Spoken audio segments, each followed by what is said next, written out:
नमस्कार दोस्तों, स्वागत है आपका हमारे यूट्यूब चैनल में।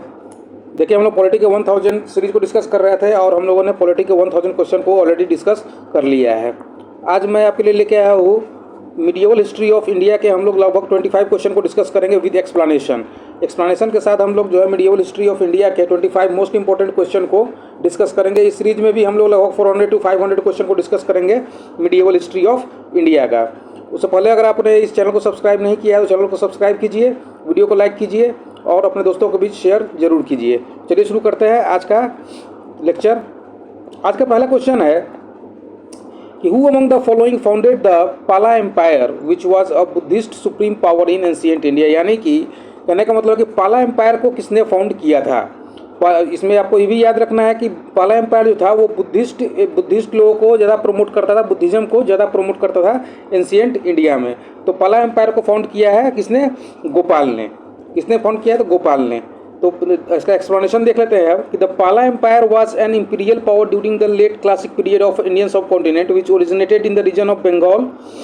The empire was founded with the election of Gopal as the emperor of Gauda in 750 CE। यानी कि 750 CE में गोपाल को जो है पहला जो है एम्पायर जो है नॉमिनेट किया गया था पाला एम्पायर का।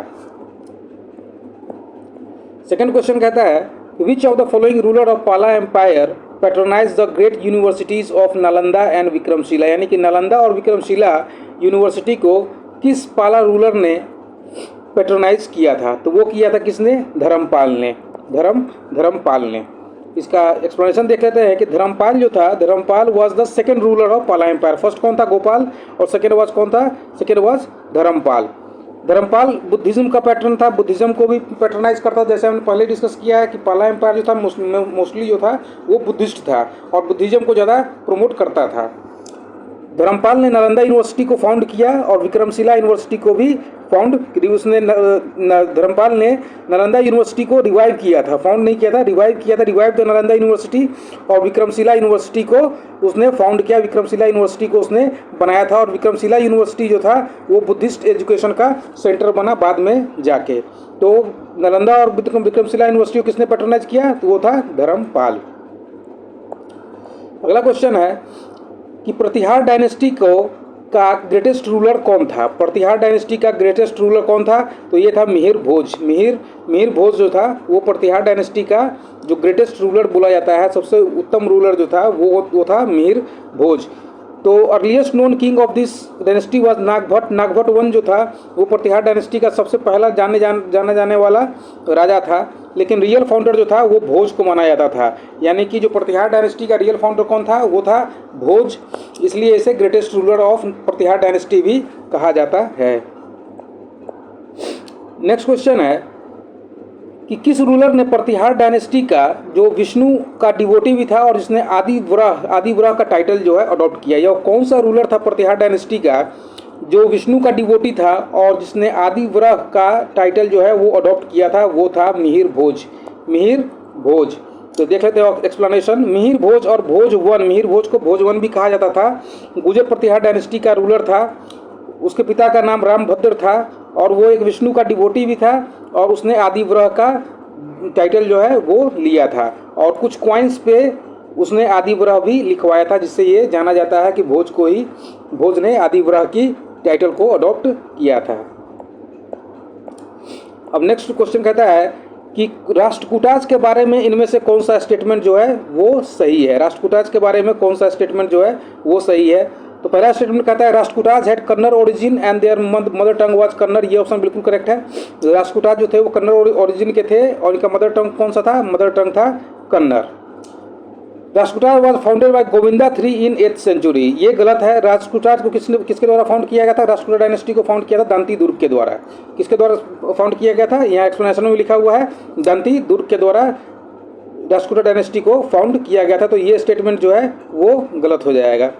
थर्ड स्टेटमेंट कहता है कि early kings of the dynasty was influenced by Hinduism and later kings by Jainism. यानी कि जो राष्ट्रकूटा के जो अर्ली किंग्स थे वो हिंदुइज्म को पैट्रोनाइज करते थे, जबकि जो बाद के आने वाले जो किंग हुए उन्होंने जैनिज्म को पैट्रोनाइज किया था। यानी कि इसका जो है ऑप्शन नंबर बी जो है वो डी करेक्ट हो जाएगा। ए और सी जो है करेक्ट स्टेटमेंट है। तो एक बार एक्सप्लेनेशन देख लेते हैं। एक्सप्लेनेशन में कहता है कि राष्ट्रकूटा जो थे वो कन्नड़ ओरिजिन के थे और उनका मदर टंग कौन सा था? मदर टंग था कन्नड़। और राष्ट्रकूटा डायनेस्टी को फाउंड किसके द्वारा किया गया था? राष्ट्रकूटा डायनेस्टी को फाउंड किया गया था दंती दुर्ग के द्वारा। और वो डेक्कन में, जो डेक्कन जो था इंडिया का डेक्कन रीजन जो यहाँ पर था, यहाँ पर ये ज़्यादा इन्फ्लुएंशियल थे। और जो अर्ली किंग थे उन्होंने हिंदुइज्म को पैट्रनाइज किया था, और जो बाद के आने वाले किंग थे उन्होंने जैनिज्म को पैट्रनाइज किया था। नेक्स्ट क्वेश्चन है कि किस राष्ट्रकूटा रूलर ने कवि राजमार्ग नाम का एक पोएट लिखा था? कवि राजमार्ग नाम का एक पोएम लिखा था, तो ये लिखा था अमोघवर्ष वन ने कवि राजमार्ग को लिखा था और ये कन्नड़ में था। कवि राजमार्ग जो था वो कन्नड़ में था और इसे लिखा किसने था? अमोघवर्ष वन ने। तो स्टेटमेंट देख लेते हैं, एक्सप्लेनेशन। द कवि राजमार्ग is the earliest available work on rhetoric poets and grammar in Kannada language. यानी कि कन्नड़ लैंग्वेज में कवि राजमार्ग जो है वो पहला ऐसा बुक है जो जिसमें पोएम भी लिखा हुआ है और ग्रामर के बारे में भी डिस्कस किया गया है। इसे अमोघवर्ष वन ने लिखा था। और Kavirajamarga makes important references not only to earlier Kannada writers and poets but also to early literary styles that were in vogue in the various written dialects of Kannada language. यानी कि जो कवि राजमार्ग जो था तो आने वाले समय में बहुत सारे पोएट्स के लिए एक रेफरेंस बन गया और उसे देखकर बहुत सारे बुक को भी लिखा गया है। तो कवि राजमार्ग को किसने लिखा था? अमोघवर्ष वन ने लिखा था। नेक्स्ट क्वेश्चन है कि राष्ट्रकूटा किंग ने Kailash at Ellora, the Kailash temple at Ellora जो था वो किसने उसे बनवाया था? यानी कि कैलाश टेम्पल एट एलोरा को किस राष्ट्रकूटा किंग ने बनवाया था? ये तो पहला स्टेटमेंट ये आ गया इसमें कि जो कैलाश टेम्पल था उसे किसने बनवाया था? राष्ट्रकूटाज ने बनवाया था। और किस राजा ने बनवाया था? वो था कृष्ण वन ने बनवाया था। एक्सप्लेनेशन देख लेते हैं कि कैलाश टेम्पल जो था 16th केव है इसमें कैलाश टेम्पल में, और इसमें जो है राष्ट्रकूटा किंग कृष्ण वन जो है उन्होंने कैलाश टेम्पल को बनवाया था एलोरा में, और वो जो है रॉक कट आर्किटेक्चर है। ये एक रॉक कट आर्किटेक्चर का बहुत अच्छा नमूना है। नेक्स्ट क्वेश्चन कहता है कि जो फर्स्ट बैटल ऑफ तराइन जो था, तराइन पृथ्वीराज चौहान और मोहम्मद गौरी के बीच में लड़ा गया था। तो पहला क्वेश्चन ये आ गया कि फर्स्ट बैटल ऑफ तराइन किसके बीच लड़ा गया था? तो वो पृथ्वीराज चौहान और मोहम्मद गौरी के बीच लड़ा गया था। और लेकिन ये किस ईस्वी में लड़ा गया था? तो ये लड़ा गया था 1191 में ये लड़ा गया था। तो एक्सप्लेनेशन में कहा गया है कि जो फर्स्ट बैटल ऑफ तराइन जो है वो 1191 में हुआ था और ये किसके बीच लड़ा गया था? तो पृथ्वीराज चौहान और मोहम्मद गौरी के बीच में। और इस युद्ध में पृथ्वीराज चौहान ने मोहम्मद गौरी को हरा दिया था। 1191 के फर्स्ट बैटल ऑफ तराइन में। नेक्स्ट क्वेश्चन कहता है कि सेकेंड बैटल ऑफ तराइन के बारे में इन स्टेटमेंट्स में कौन सा सही है वो देखना है। तो second battle of Tarain took place in the year 1192। ये स्टेटमेंट बिल्कुल करेक्ट है। फर्स्ट जो बैटल था तराइन का वो लड़ा गया था 1191 में, और सेकेंड बैटल जो था वो लड़ा गया था 1192 में। इस युद्ध में सेकेंड स्टेटमेंट कहता है कि पृथ्वीराज चौहान जो था उसे मोहम्मद गौरी ने हरा दिया था। ये स्टेटमेंट भी बिल्कुल करेक्ट है कि पृथ्वीराज चौहान को मोहम्मद गौरी ने हरा दिया था।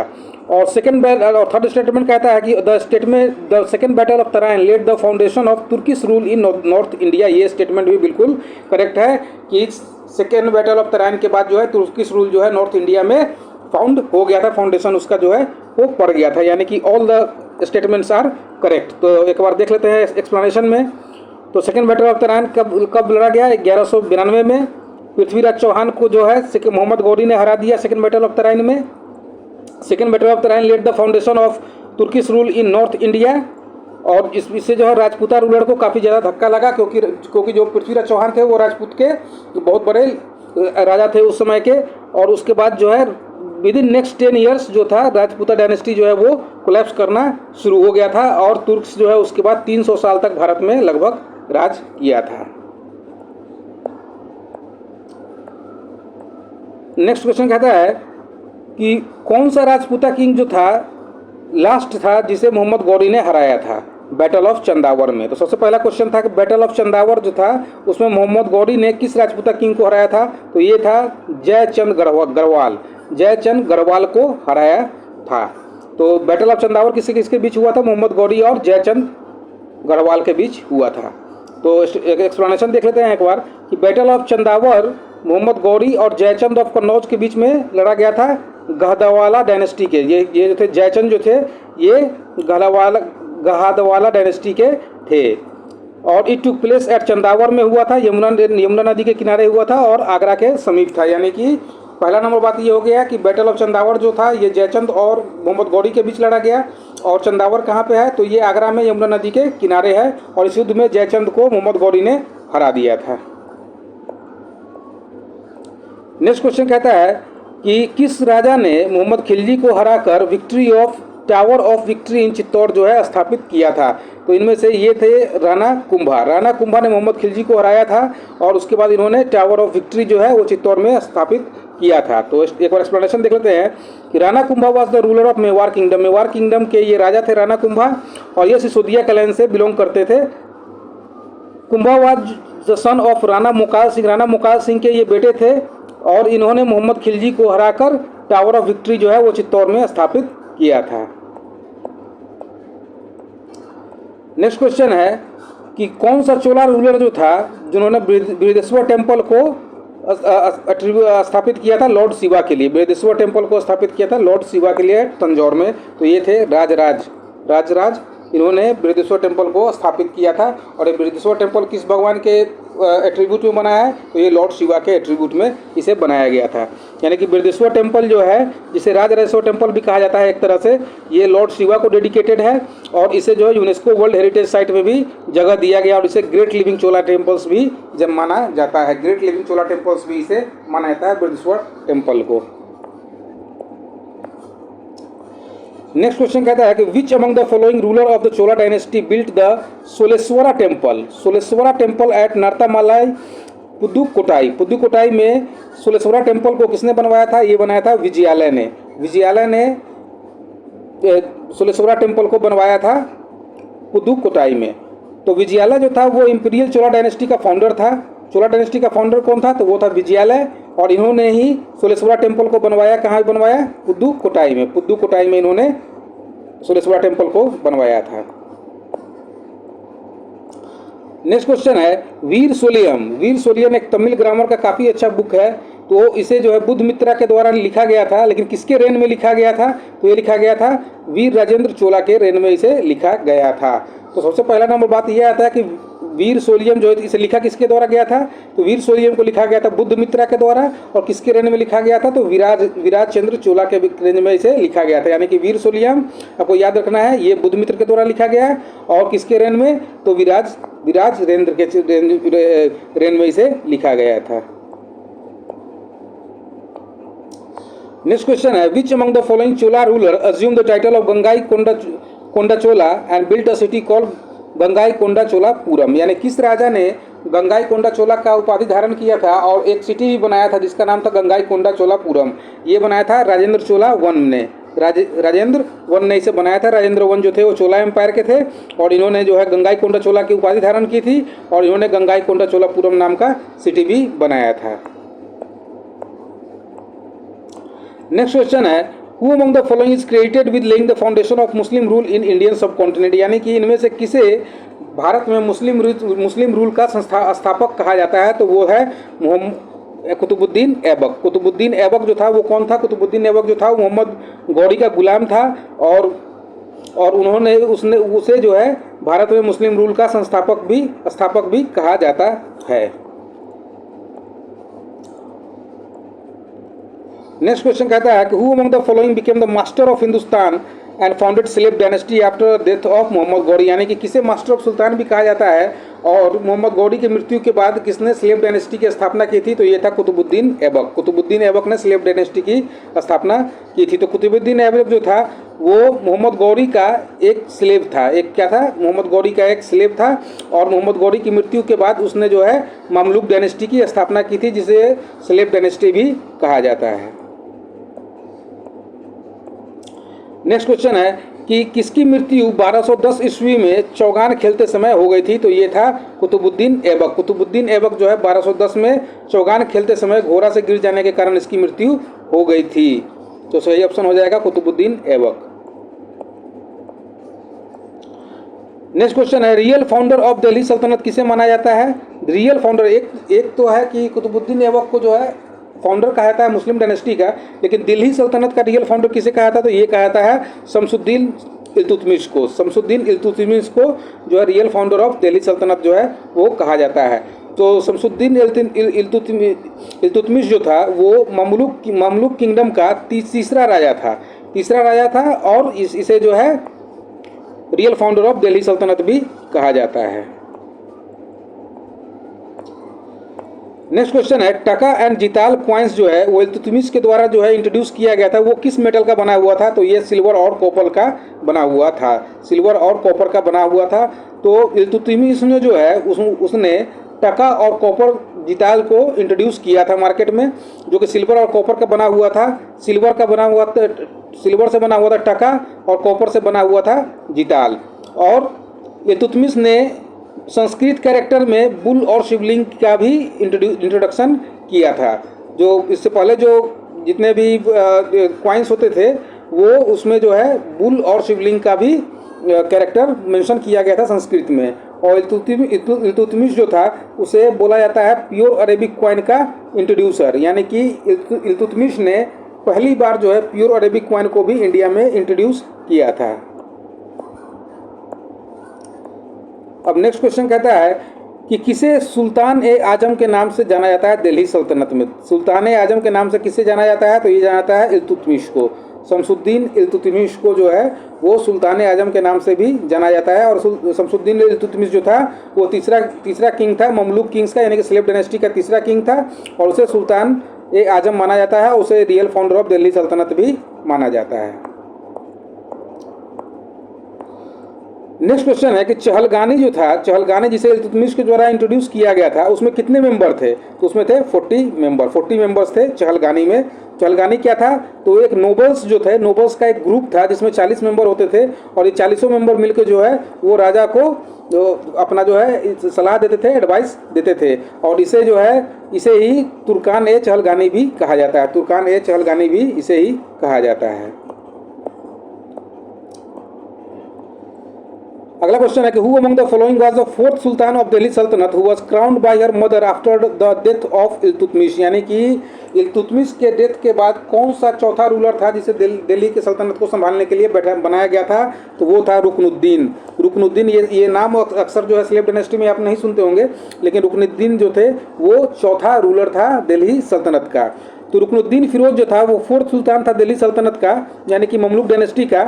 और उसने लगभग जो है 6 महीने तक जो है रूल किया था। और he became the fourth sultan of Delhi Sultanate who was crowned by her mother after the death of Iltutmish, यानी कि वो चौथा सुल्तान बना था। इल्तुतमिश की डेथ के बाद उसकी मदर ने उसे क्राउन किया था।